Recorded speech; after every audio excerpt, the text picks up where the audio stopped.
Press conference. Congratulations to the NU Lady Bulldogs for winning over the UP Fighting Maroons in straight sets. The Lady Bulldogs are now at 5-0. We have Coach Sherwin Meneses, Alyssa Solomon, and Bella Belen. Coach, congratulations for this victory. Are you satisfied with the team played today? To think na yung UP ng second and third set bumalag. What can you say? Siyempre, yung happy naman, siyempre nakuha namin yung panalo. Pero siyempre yung situation ng second and third magkaiba kasi. Naka-recover din kami dun sa run ng UP.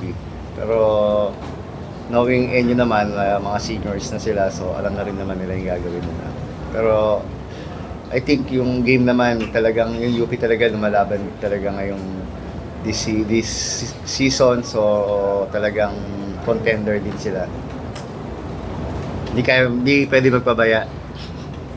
Thank you. To Bella, you had 17 attacks, 4 digs, and 7 exits. So, nagkaroon ng mga playing time tulad ni Ara and ni Celine Marshall. Ano yung sinasabi mo sa kanila pa? Siyempre, sila yung magiging guide ng NU in the future. Ano yung sinasabi mo sa mga kina Ara at kina Celine? Siyempre, being mga bata. Lagi ko lang naman sinasabi sa mga pinapasok ni Coach Sherwin na sa mga bata na mag-ano lang sila, ilaro lang nila kung ano yung laro nila. Kasi minsan masyado silang maraming iniisip.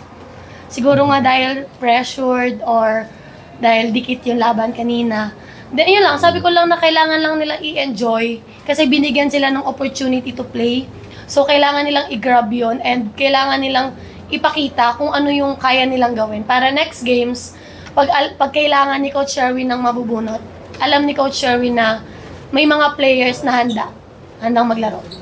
Thank you. To Alyssa, 16 points on 13 to 20 attacks and 3 blocks. So yun nga, yung pumalag nga yung UP nung second and third set. So ano yung mga kailangan nyo gawin para maiwasan yung mag-fall kayo sa sense of complacency in the future matches? Okay. Siyempre, nag-start yan sa mindset mo kung paano mo i-face yung kalaban, kung paano mo sila kakalabanin, kung ibibigay mo ba yung 100% mo or mag-stay ka lang dun sa mababa na level. So, parang nung second and third, siguro yun nga, naging complacent kami sa igagalaw namin. Since nung first set, feeling namin na kayang-kaya talaga. So, nung second and third, yun, nag-relax po. Thank you, Alyssa. Okay, the floor is open for questions. Coach, sa'yo personally after a 5-0 start, ano pa yung hinahanap mo dito sa team mo? Yung mga nakikita mo pang may room for improvement? Siyempre, marami. Everyday naman, hahanap kami talaga ng may improve talaga namin every training talaga.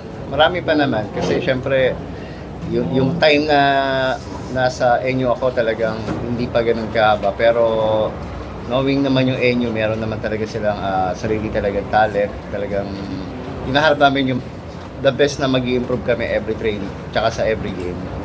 I think marami pa. For Bella and Alyssa, ano siguro biggest challenge ng pagiging undefeated so far? Kumbaga kayo number 1 team, defending champions, sa inyo nakatutok lahat. Ano siguro yung biggest challenge nun na kumbaga to keep your spot on top?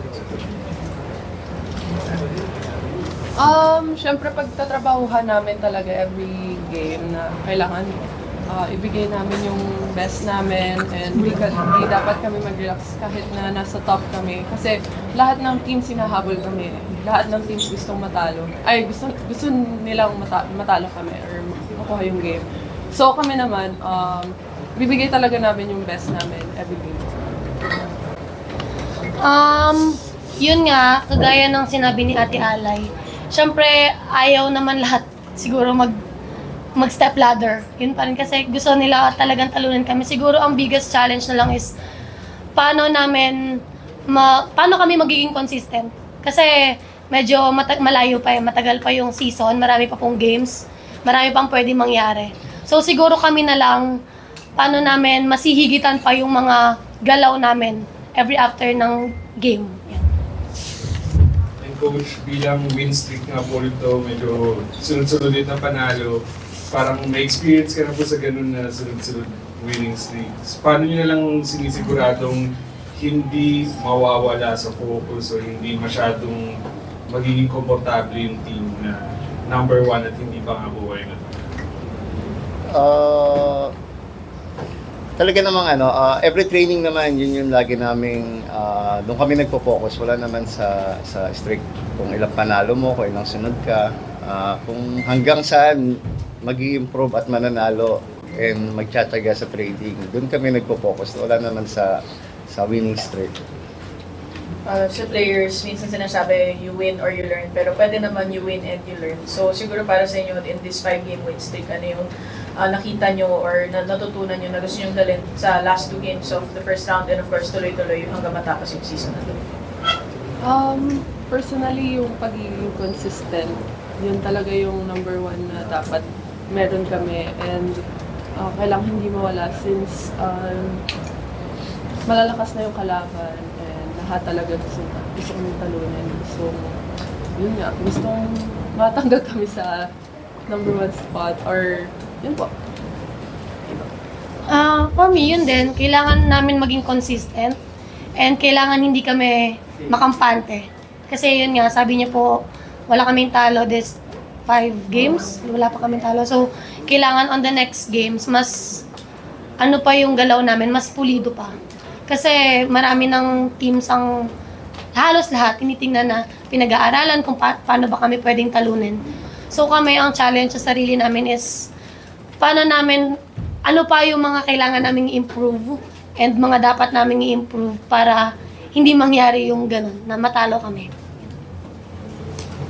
Coach, you're playing Adamson next. Adamson, they have a super rookie in Shiny Tura. So, what can you say about Adamson? Although medyo di maganda yung record nila, they're doing well this season. What can you say? Adamson. Galing po siya.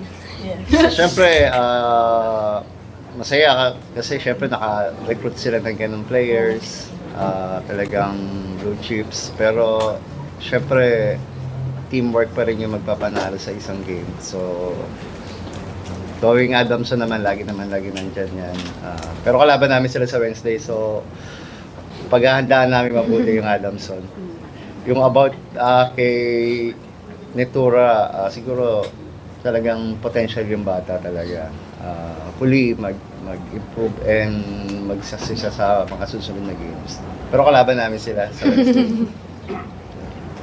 Bella, to follow up lang on that. Kasi di ba, rookie MVP kahit din si Shaina, regarding sa star na parang may advice na may bibigay sa kanya kung perhaps kung may nararamdaman ba siyang pressure to deliver every game for Adamson this season.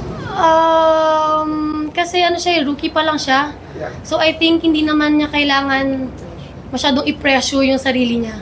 Kasi yun, bata pa siya and first time niya sa UAP Collegiate. So, marami pa siyang pwedeng matutunan sa UAP kasi magkaiba po yung college sa high school. Ang laki po ng difference nila. Talagang sa collegiate, lahat ng teams, palaban, lalo na yung mga crowd sumasabay, kasama na yan sa palaban. So I think yun lang, huwag niya lang masyado i-pressure yung sarili niya. And yun nga, volleyball po isa team effort naman. So I think yung Adamson, malaki naman po yung yung capability nila as a team. Yan, kasi malakas po silang team. So I think, yun lang, wala siyang ma-pressure masyado sa sarili niya. And huwag siyang masyadong don't be too harsh on herself. Yan. Good vibes. Congratulations, Coach Sherwin, Bella, and Eliza. Thank you po. Thank you.